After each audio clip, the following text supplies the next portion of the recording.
Finally, it's about time someone figured it out. You know, I am so sick and tired of playing this weak, vulnerable Laurel. She's such a pill, it's pathetic.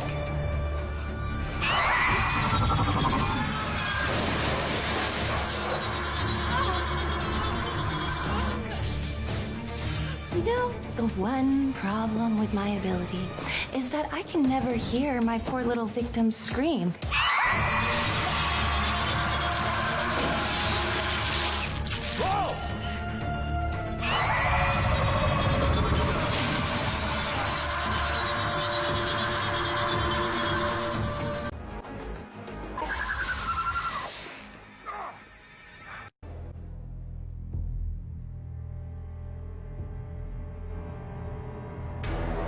Your failure is unacceptable. You should have let me kill them instead of some stupid role-playing idea.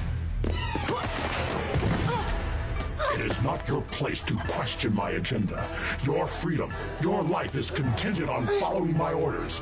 Do you understand?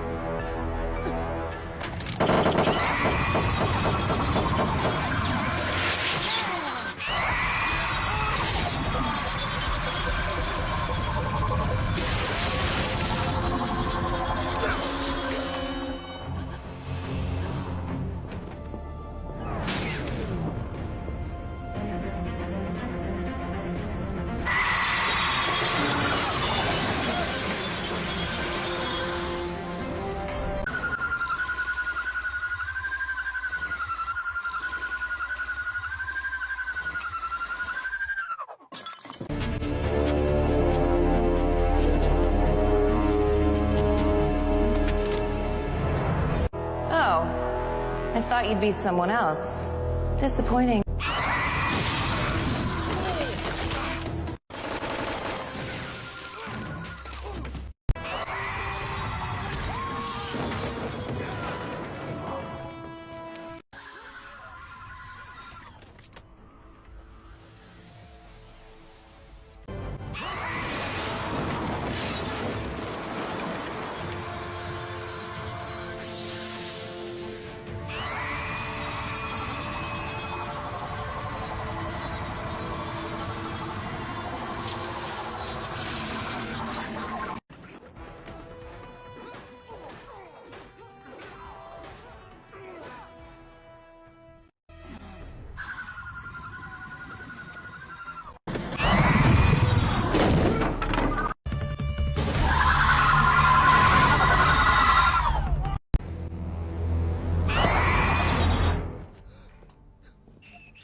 Don't grab a woman unless you have permission.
shot.